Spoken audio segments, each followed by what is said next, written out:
Salam jumpa di video kali ini, video tentang asuhan perawatan pada pasien dengan penyakit stroke. Kali ini kondisi pasien dikondisikan pada pasien stroke non hemoragik, di mana kondisi pasien saat ini mengalami ketidaksadaran.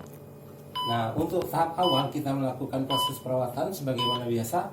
Kita awali dengan proses pengkajian. Untuk pengkajian ini kita bisa lakukan dengan teknik wawancara, pemeriksaan fisik, dan pemeriksaan prosedur diagnostik. Karena posisi pasien dalam keadaan tidak sadar, maka mungkin proses wawancara tidak kita lakukan. Kita langsung mengajak ke pemeriksaan fisik. Untuk pemeriksaan fisik, karena pasien mengalami kesadaran, maka langkah pertama yang kita lakukan adalah mengukur tingkat kesadaran pasien.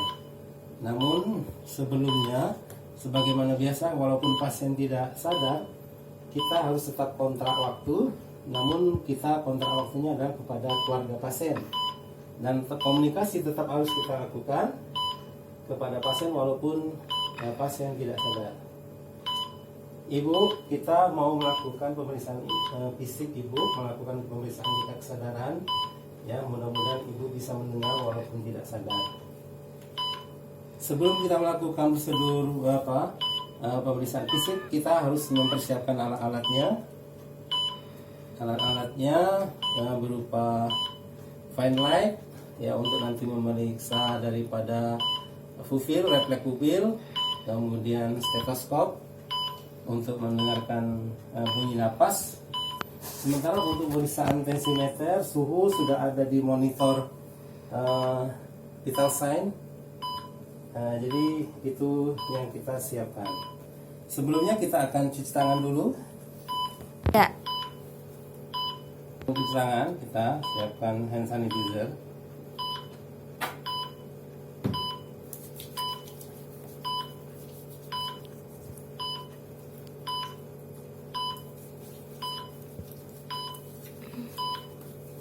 Kemudian kita akan memeriksa kesadaran ibu. Ibu buka matanya. Ternyata ini respon buka mata dengan suara tidak ada. Kita langsung memberikan rangsangan nyeri. Pasien tidak ada respon, membuka mata tidak, menggerakkan tangannya juga tidak ada. Artinya tingkat kesadarannya, nilai GCS-nya adalah 3, ya, karena bernilai 1 semua. Selanjutnya kita akan melakukan pemeriksaan pupil. Sebenarnya kita harus gunakan fine light, namun karena fine light-nya rusak, kita gunakan yang ada saja. Nah, pada prinsipnya untuk melakukan pemeriksaan pupil, kita harus membuka mata, tapi sinar ini tidak boleh langsung kena pasien. Dari arah samping baru ke arah tengah. Tapi arah ke samping dulu. Kita buka. Kita akan melihat pupilnya kanan dan kiri.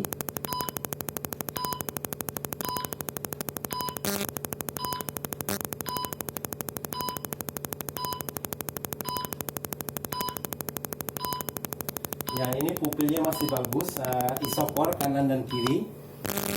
Biasanya kalau pada pasien dengan stroke dengan perdarahan terjadi udem dan peningkatan tekanan intrakranial.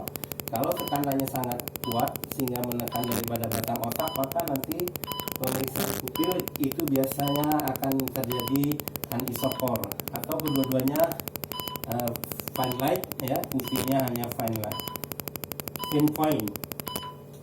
Selanjutnya kita akan melakukan pengkajian berikutnya adalah dengan melihat daripada hasil pemeriksaan diagnostik yang di pasien. Ini pasien ada pemeriksaan daripada scan, ada hasil scannya. Hasil scannya menunjukkan adanya pendarahan otak di sebelah kanan, ya, sebelah kanan. Kemudian hasil laboratoriumnya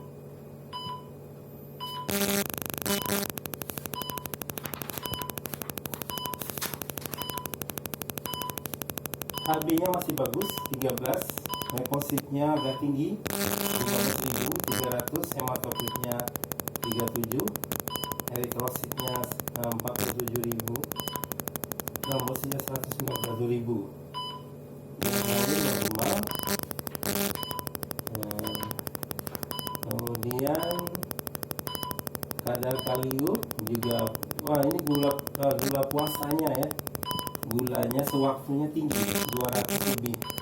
Berarti ini kolesterol HDL-nya juga, LDL-nya juga cukup tinggi, trigliseridnya juga tinggi 223, kreatinumnya masih normal, urinnya juga masih normal, asam uratnya agak sedikit tinggi.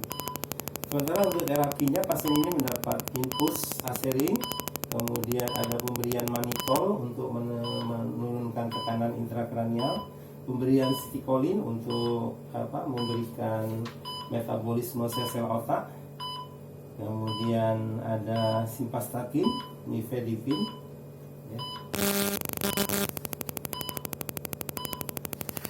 Oke, itu saja yang bisa kita lihat. Nah, kalau kita lihat dari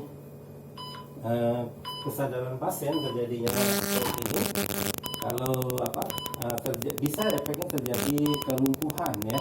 Dalam pemeriksaan fisik juga akan kita bisa lihat, karena ini kita pasien tidak sadar, kita tidak bisa mengukur kekuatan ototnya. Jadi kita hanya bisa melihat apakah terjadi tonus ototnya.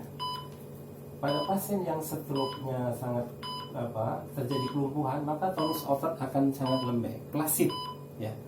Ya, ini tonus ototnya masih bukan tonus otot klasik ya, masih kontur. Artinya otaknya masih bagus, artinya saraf ke otaknya, motoneuronnya masih bagus ya.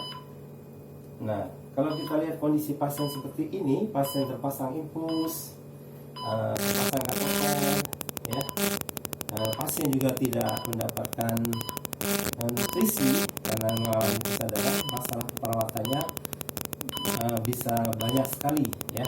Yang pertama jelas adanya penurunan kesadaran disertai dengan adanya perubahan pada ya, tonus ototnya tidak klasik, ya.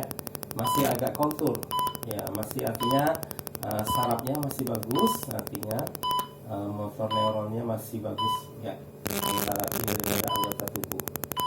Kemudian kalau kita lihat juga pada pasien stroke ini, masalah keperawatan yang kita bisa angkat kalau dari hasil kajian ini, dari hasil laboratorium dan pemeriksaan, kita bisa lihat bahwa kalau kondisi pasien mengalami ketidaksadaran, itu menunjukkan bahwa scan-nya menunjukkan adanya perdarahan, dan udem itu menunjukkan bahwa perfusi cerebral di otaknya mengalami gangguan, sehingga kita bisa tegakkan terjadinya diagnosa perfusi ya, gangguan perfusi cerebral akibat tadi terjadinya stroke hemoragik ya. Gejala-gejalanya ya, gejala awal terjadinya perubahan tingkat kesadaran. Biasanya pada tahap awal akan terjadi peningkatan daripada perubahan vital sign, mulai dari tensi akan naik, karena suhu akan naik. Di sini kita lihat suhu pasien sedikit agak naik ya. Nah, ini perlu kita harus waspadai. Kemudian nadinya akan cepat. Jadi itu tanda-tanda daripada perfusi cerebral. Nah, biasanya kalau terapinya cepat bagus, biasanya akan terjadi udemnya hilang, pemberian obat-obatan, dan perdarahannya bisa diatasi dengan operasi atau tindakan bedah lainnya otak. Saja nanti bisa memberikan hasil yang lebih baik. Nah, untuk operasi otak ini, pembedahan otak ini, saraf ini tergantung dari kebijakan dokter, tergantung daripada pembuluh darah otak mana yang rusak. Kalau di pinggir-pinggir mungkin dokter masih bisa, tapi kalau sudah di dalam belum ada teknologinya, kemampuan dokter juga terbatas, mungkin hanya memberikan obat-obatan saja. Biasanya respon pasien akan baik kalau sudah habis operasi, kesadaran akan baik, GCS akan meningkat, dan vital sign akan normal. Masalah selain dari perfusi cerebral adalah jelas pasien mengalami masalah nutrisi, masalah risiko integritas kulit karena garing terus, risiko infeksi karena pasien terpasang kateter dan pemasangan invasif dari infus. Ya, kemudian pasien juga bisa mengalami masalah yang banyak lagi, mobilitas fisik, komunikasi verbal, persepsi sensori, ya, masalah eliminasi, DAG, DAK, yang kita fokuskan sekarang adalah perfusi cerebral masalah utamanya. Kalau masalah perfusi cerebral ini bisa diatasi, semua masalah yang lain akan hilang dengan sendirinya. Nah, bagaimana tindakan kita untuk rencana tindakan untuk mengatasi masalah perfusi cerebral ini? Bisa kita lakukan adalah dengan yang pertama, kita harus monitor terus kita selesai, kita pantau, kita lihat ada perubahan kemajuan atau bertahan atau kemunduran, ya. Kalau dia bertahan, tensinya akan selalu stabil. Kalau mengalami kemunduran, tensi akan naik, lama-lama turun dan demikian, ya. Suhu juga akan terus naik, tapi kita akan naik kemudian akan turun. Ini menunjukkan suatu prognosis yang jelek. Kemudian kita bisa berikan oksigen.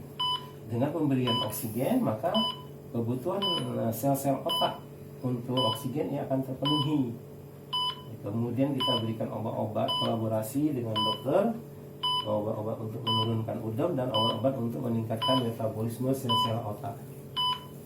Nah, kemudian yang paling penting adalah pengaturan posisi tubuh. Ya, kita atur posisi pasien, jangan posisi pronasi atau posisi datar. Kita usahakan agak sedikit elevasi antara 30 sampai 45 derajat. Nah, kenapa kita harus lakukan pengaturan posisi ini? Karena dengan pengaturan posisi ini, dengan posisi agak sedikit 30 derajat, maka perfusi ke otak itu tidak terganggu. Tekanan di otak itu agak berkurang, sementara drainase, aliran balik darah dari otak ke tubuh itu akan baik, sehingga tekanan di otak akan menurun, mengurangi tekanan di otak, dan udem akan lebih baik, di samping dengan pemberian obat-obatan. Mungkin juga ada tindakan yang lain adalah tindakan kolaborasi untuk operasi, dan ini tergantung dari kebijakan daripada kemampuan dokter. Itu saja mungkin untuk sesi awal ini untuk pengkajian sama diagnosa perawatan serta tindakan. Terima kasih.